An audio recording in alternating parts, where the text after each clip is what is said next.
Welcome, everybody. We are at the top of the hour. I think we'll move forward.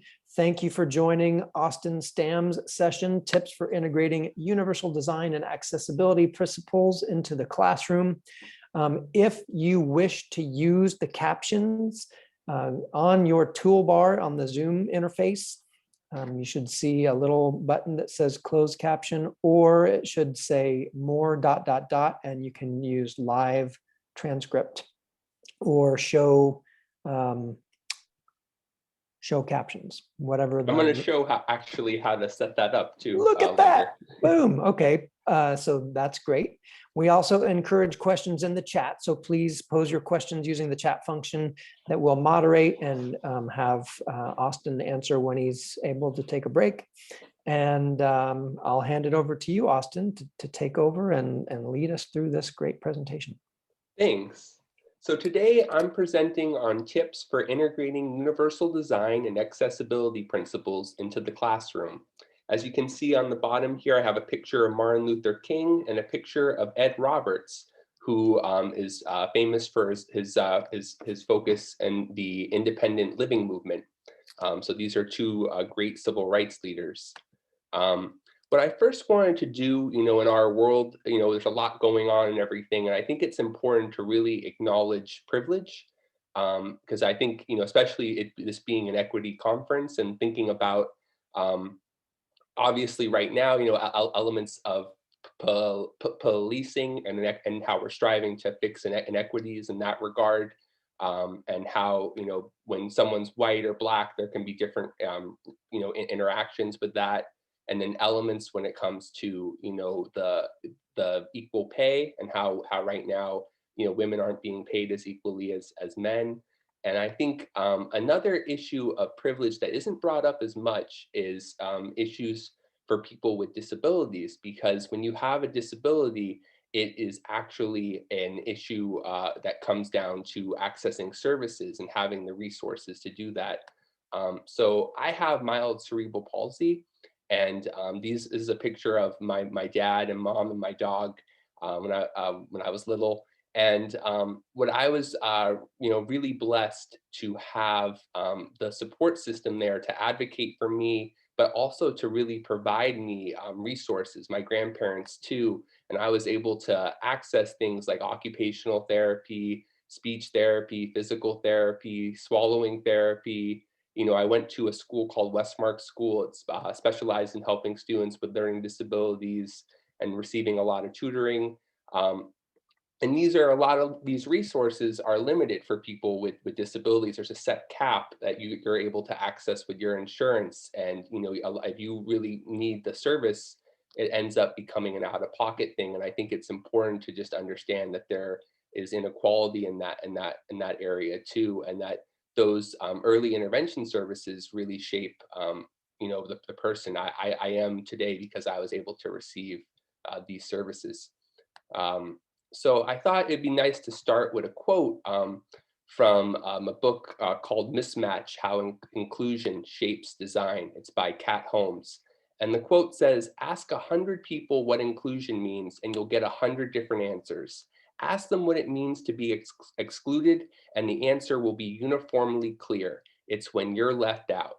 And I think that's really important, because when we're designing learning environments and trying to design courses, or even things like amusement parks and things, or playgrounds, whatever the design element is, your choices and how you design it influences who can be included and who is excluded. And the goal should always be to try and include as many people as possible. So we really need to think about that, because the designers, as I said, decide who's excluded and who is included. This is a picture of Rembrandt the thinker. So I think going into one way of kind of looking at when you're designing is the person, environment, occupation model, and kind of thinking about that when you're trying to take into account, for what you're designing. You want to think about the person, which is generally fixed. I have mild cerebral palsy, that's not going to change. So, it's important that, rather than trying to change the person, which is a lot of what medicine or medical field looks to, we need to look at the environment and the occupation aspect, because you can change the environment and you can change the occupation and the task at hand. So I thought this would be a good example to kind of look at. So you have a student with dysgraphia, and you have, that the writing the activity is taking notes. Generally, paper, pencil is the environment, and the occupation is to take the notes. Now, you could change the environment and use something like a smart pen, which is actually a pen that records the audio and syncs it to a specialized journal.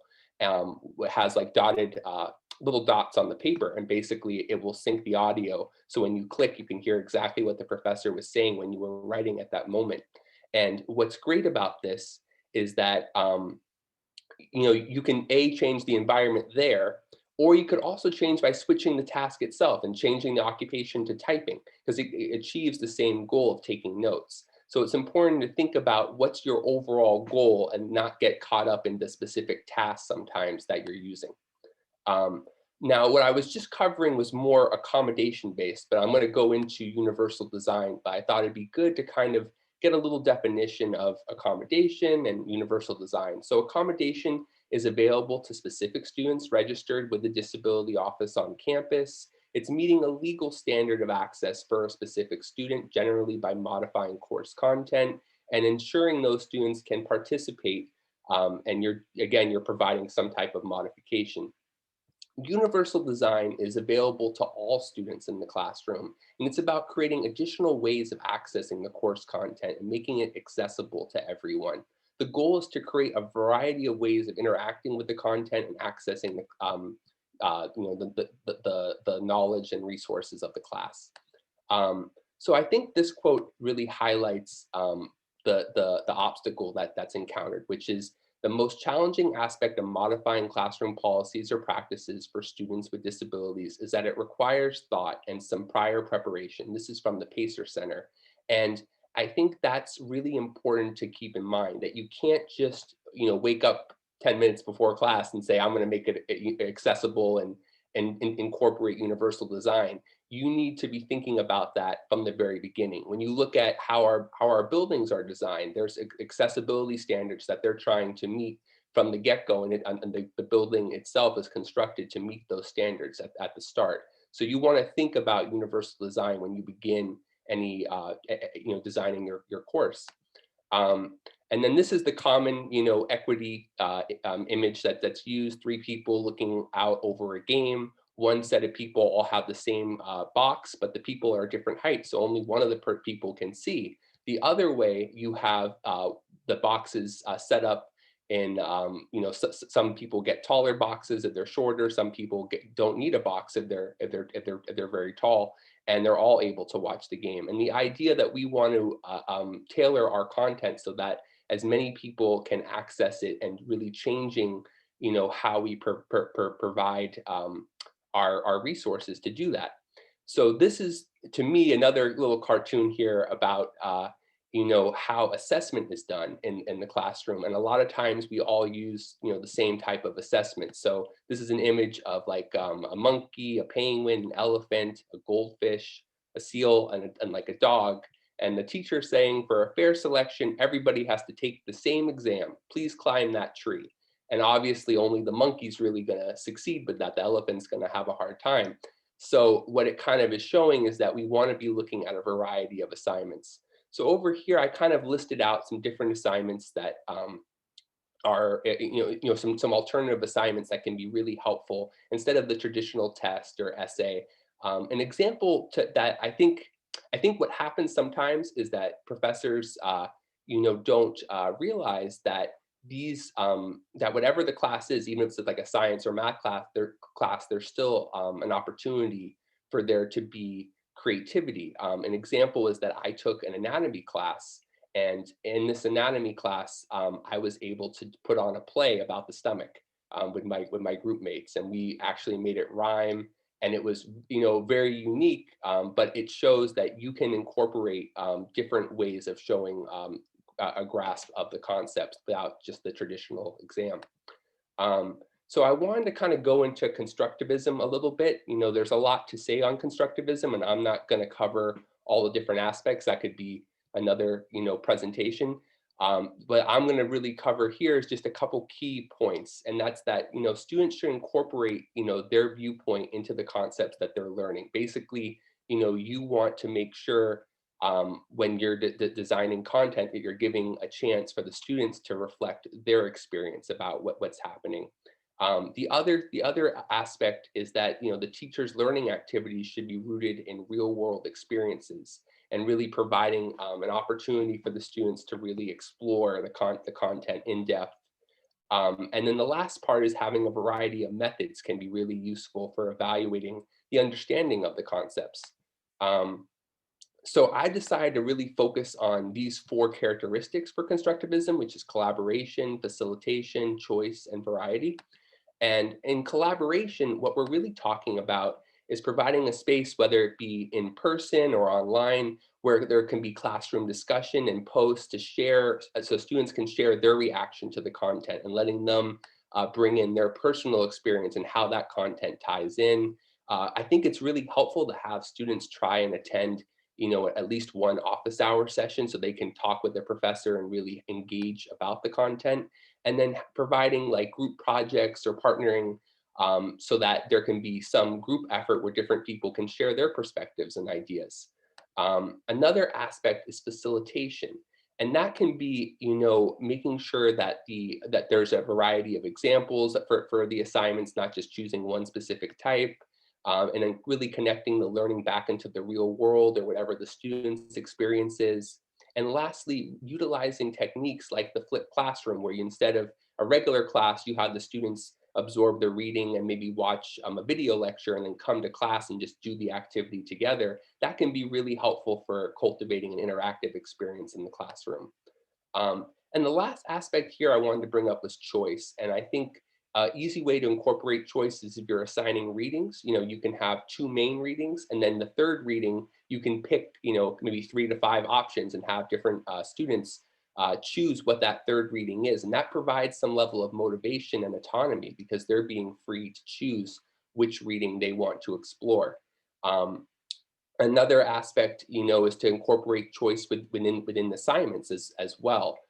So that can be, if responding to someone's interests. For example, I was a film production major in college, and I would always tell my professors that so that I could have an opportunity, if to see if there was an opportunity to incorporate film in some way in the class.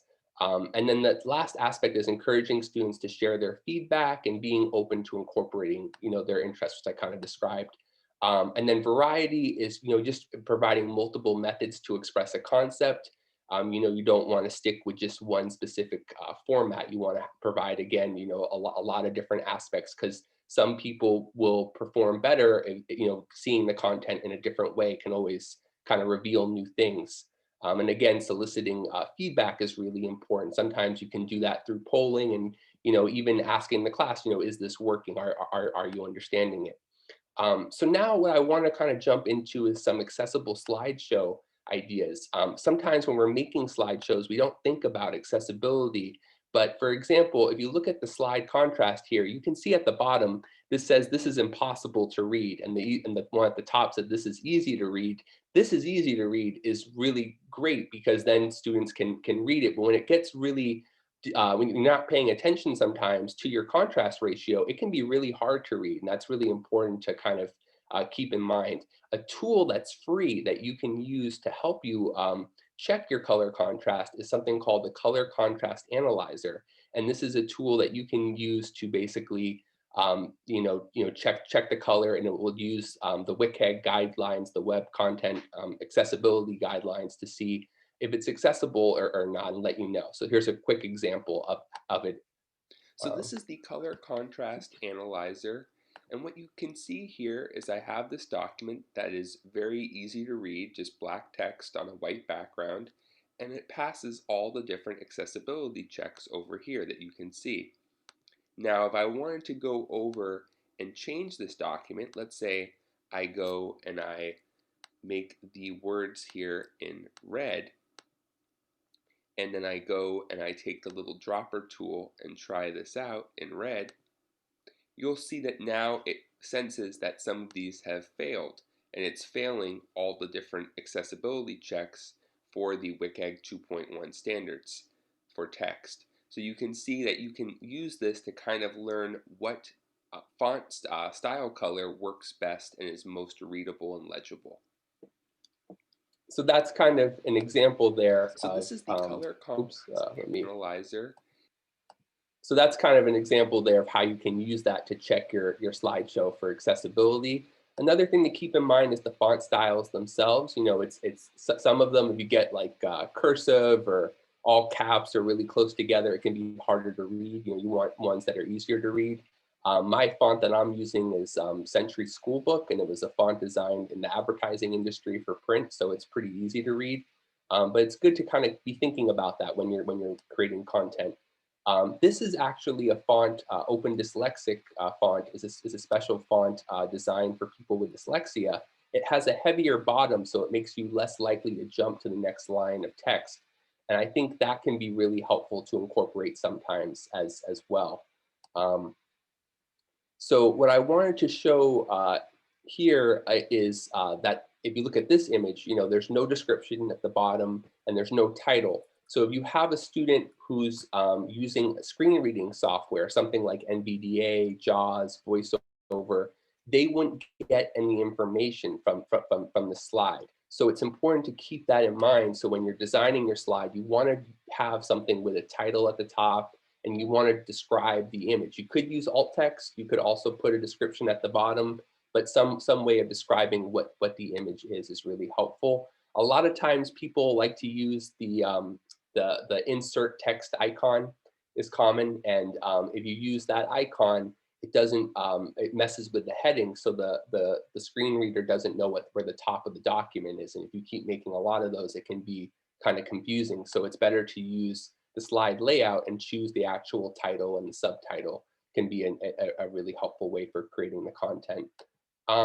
So I thought I'd just show briefly, there's a Microsoft PowerPoint accessibility checker. I'm not going to go very in depth, but I am going to show you a little bit about alt text, and I'm also going to show you about the title slide. But what's nice is if you run it, you'll see that there's a bunch of different options there for accessibility, and it will check your full slideshow.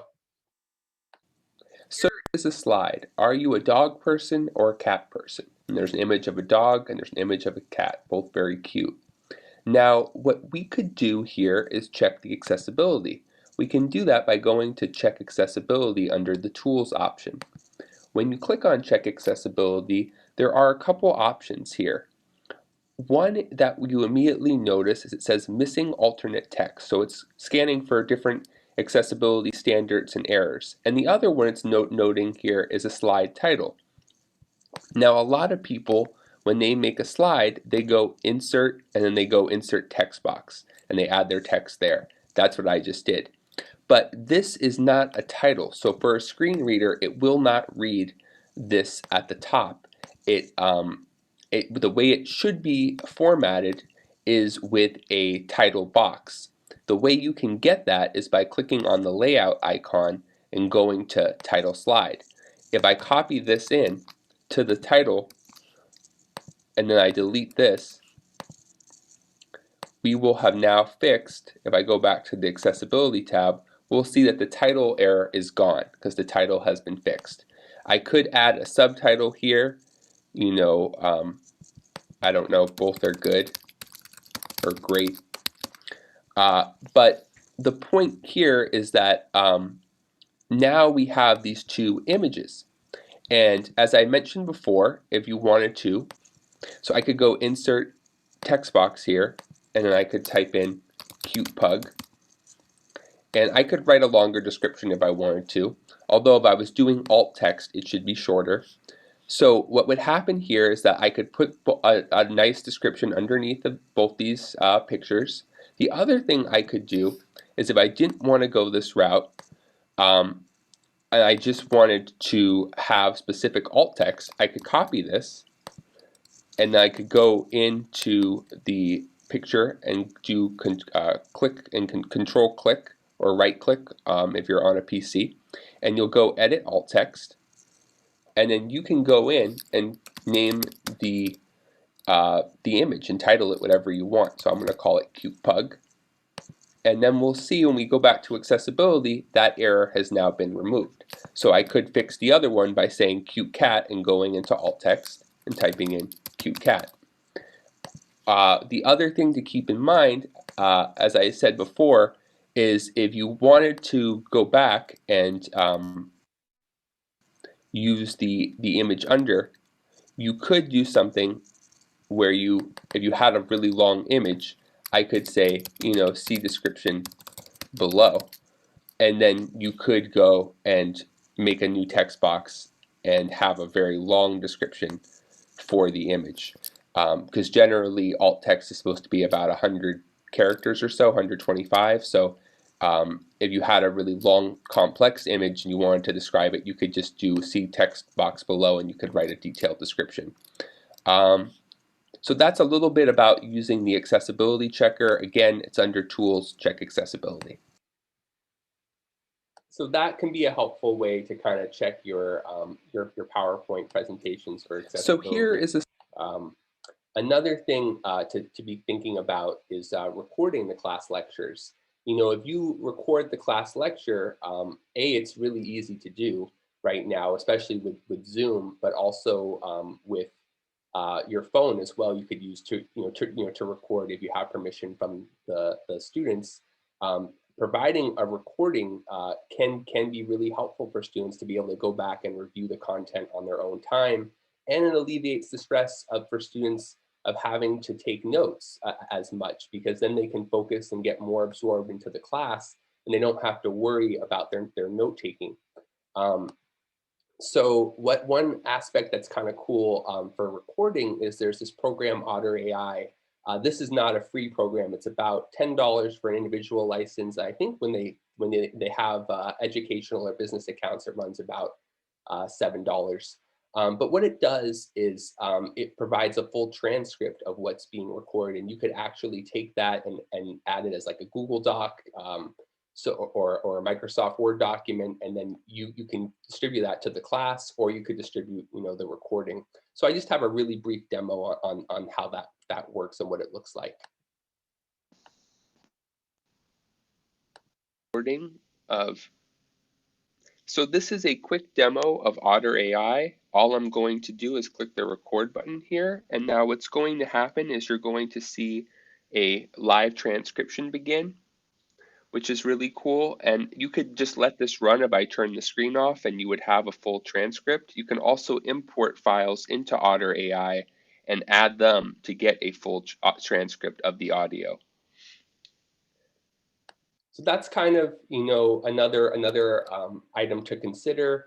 I'm sure if you talk to the Student Disability Office on your campus, they might even have this technology currently being used. Another one to look at too is live captioning. This has similar features. So you're using live captioning for this conference right now through Zoom. I'm just going to show you a little bit of how you could set that up if you have a paid Zoom account. What you would do to start using it. I'm going to jump in this recording a little bit to the part where I actually go to the settings, because how you get to the settings may differ depending on your organization. In the settings menu, we are looking for closed captioning. The option is pretty far down on the page. When you find closed captioning, you will want to make sure that it's turned on. If your bar is gray, you will want to make sure that it is blue like this to show that it's on. In addition, you will want to check the Enable Live Transcript service in the side panel of the meeting. You can click Save once these options have been selected. I am now going to host a meeting. In the meeting, you will see an option setting for live transcript. When I click on it, I can click Enable. You will want to do this each time you want to use the live transcription service. Now, anyone in the meeting can click on that CC button, and they will be able to see a live transcript. you can see that whatever I am saying is being transcribed. There are other options in the settings menu when you click the little arrow. You can hide the subtitles. You can view a full transcript on the side pane over here as well. And you can change your subtitle settings. So if I wanted to make the subtitles smaller, I could. That is how you can enable live captioning in Zoom. Thank you for watching. So that's another feature to definitely consider using. When it comes to recording the Zoom, which you can do as well, if you enable in your Zoom recording settings, this setting, audio transcript, if that's checked, then when you distribute a recording that's been recorded through the cloud, it will have the full transcript added to it as well. And so that's another really good feature. Again, these settings do not replace the need for an accommodation like cart services or something like that if there's a person who is deaf or hard of hearing, but this is more for just providing a general access because everyone can benefit from captioning. And I'll get into that a little bit later too. But right now I want to talk a little bit about computers in the classroom. A lot of professors, want to ban computers from the classroom because they can be a distraction. Students go on social media. So the question kind of becomes, what can, how can you do that in a way that doesn't out students with disabilities? A lot of times if you issue a ban of all computers in the classroom and then there's a student using a computer, everyone kind of knows that's the student with the accommodation for a computer in the classroom. And so another way of kind of going about that, but doing it in a little bit, a little bit friendlier way about it without outing students with disabilities, to say something like, I'd like to limit technology like computers and smartphones to avoid distractions. If you need to access technology because of an emergency or you would like to use your computer to type, please let me know. I'm happy to talk with you during the break or after class. So now you haven't outright banned it and you've invited people to come in and talk with you. So that way there's more anonymity for students with disabilities using computers in the classroom. So I think that's something to consider. Another aspect here that I wanted to bring up is note-taking.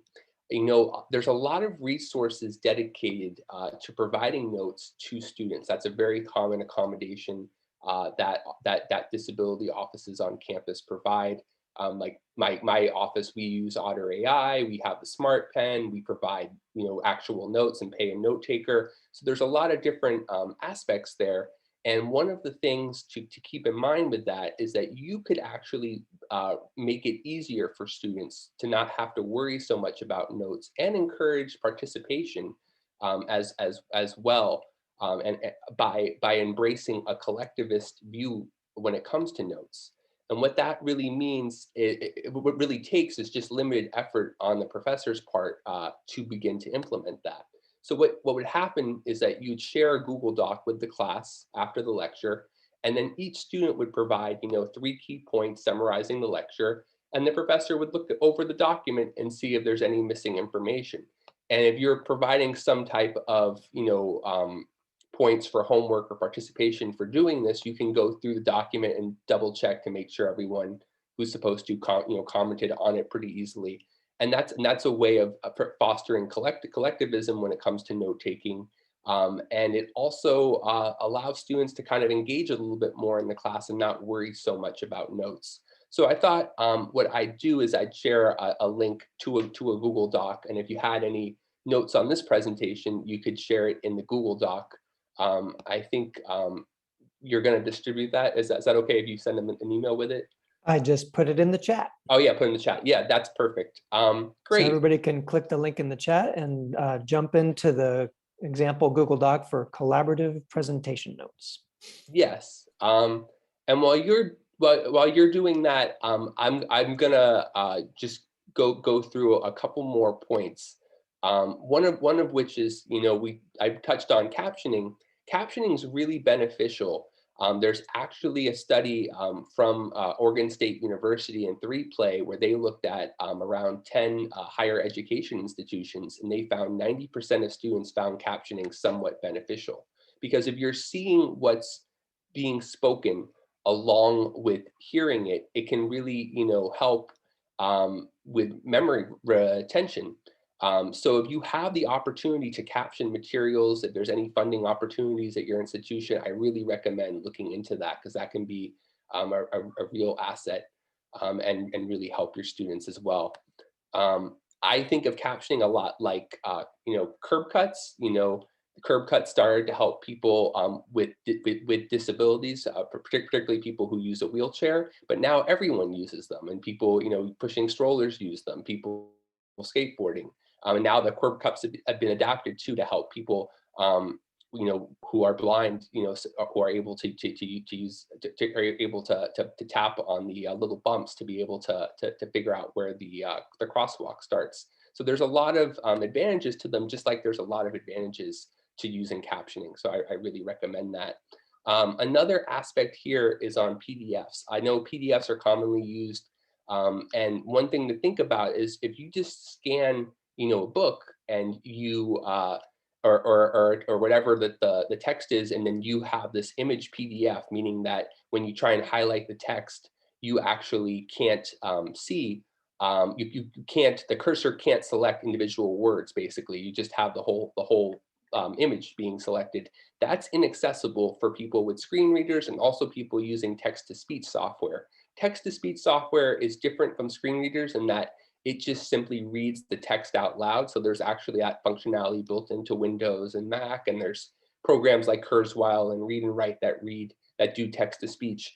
But it's just important to keep in mind that those type of image-based PDFs aren't accessible. And in addition, if you do have optical character recognition, which is when the individual text is selectable and can be read by text-to-speech programs, those are not very, those still will not work with screen reader technology. There needs to be extra levels of accessibility added for screen readers. So it's really important to think about creating your documents either in, Microsoft Word, and then using the accessibility checker and then exporting it as a PDF if you want that, or just using the Word document. And then, or you could also use the learning management system that your school uses, like Canvas or Blackboard, or just an HTML web page. A lot of those are more accessible than the PDF sometimes. So that's something else I wanted to share. When you're talking about accessibility resources, if you're looking for additional opportunities to kind of learn more about accessibility, I really recommend the California community colleges. They have free resources on how to create accessible media and documents with like Microsoft Word and things like that. The Kansas Accessibility Resource Network is another option. Their website has a lot of free courses on a lot of fundamentals of accessibility, like online events and things like that. And then there's the Microsoft accessibility courses. They can help when it comes to integrating accessibility into Microsoft products. And the last one, if you're getting really in depth, there's DK University. DK is a provider for accessible websites and documents, and they have their own courses that for web and document accessibility. And something kind of unique to them is that if you are a person with a disability, they have a scholarship where they'll make that module accessible to you for free, which is nice.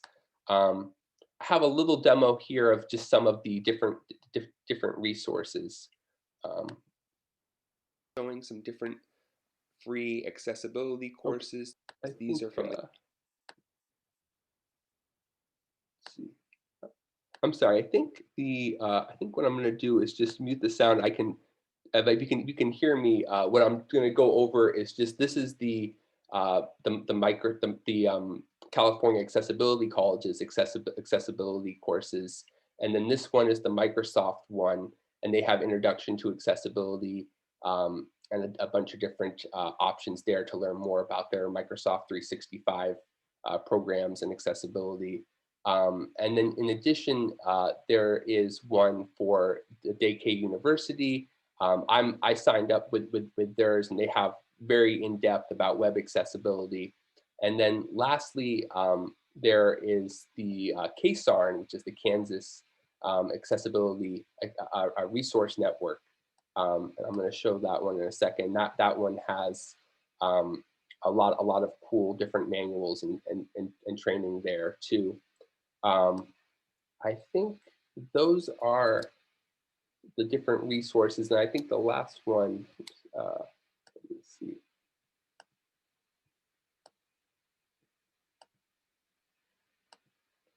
The last one here is accessibility tools. If you ever wanted to check your web accessibility, I really recommend the Wave tool. It's a free tool. You can do checks for accessibility, like for alt text and stuff on your website. It can be really useful. And then there's, again, the Microsoft Accessibility Checker. And if you use the Google Suite, I'd recommend Grackle. They make an accessibility checker that is pretty affordable and can be used to check all of your Google documents. And again, the color contrast analyzer is a really helpful tool as well. Yeah, that really concludes, my presentation. I wanted to give some time for questions if there is any. So there's one question in the chat that's pretty recent. Sushma asks, are these accessibility resources freely available to all? Not all of them are. What I actually did, if you look in the, I think at that original link I shared, there is a document there where it lists out the different resources. So for what's free is the Wave tool is free. The color contrast analyzer is free. Microsoft's accessibility checker is free. And again, like the open dyslexic font, that's free. The ones that are that do have a cost associated would be like the Otter AI for the transcription, and the Grackle accessibility checker for the Google Suite has a cost associated with it. Oh, and Zoom as well. If you want the Zoom captioning, you need to have a paid account for the access to the Zoom captioning. Although from my understanding is that now, if you email Zoom with the free account, they will provide that feature to you. If you send them an email to their customer service support, they'll upgrade your Zoom to have the live captioning built in, even if you have a free account. But those are kind of an overview of the different accessibility options.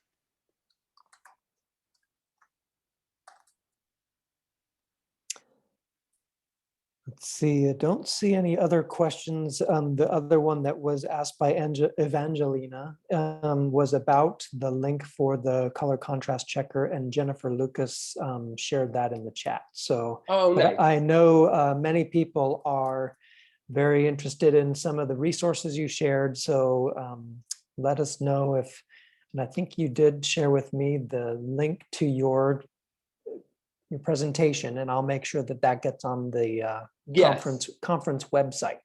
And I think the other thing too, which is cool, is with the if I go back, let's see, the Kansas Accessibility Resource Network, their accessibility courses offer badging, and you can actually link up with your institution. So if you wanted to encourage people from your institution to use it, they're able to kind of track and provide digital badges for the completion of their courses, which is pretty cool. And I think Microsoft accessibility courses too also offer digital badging, which can be helpful to know who's completed the course and whatnot. But yeah, thank you everyone for checking out my presentation. I hope it was helpful.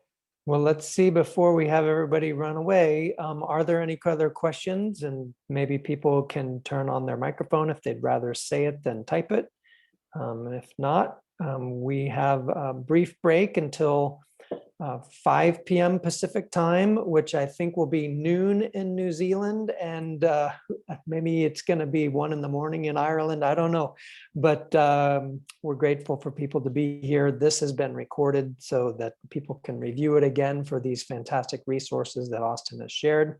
And you can see from all the thank yous and appreciation in the chat that everybody else agrees. Any last thoughts, Auston, or any questions or comments from the crowd? I just think, any way, you can think about it, universal design and accessibility with with your classes. It's really great because you can really reach a wider audience, and it's always nice when you feel included in something, and to help students feel included and a part of the learning is great.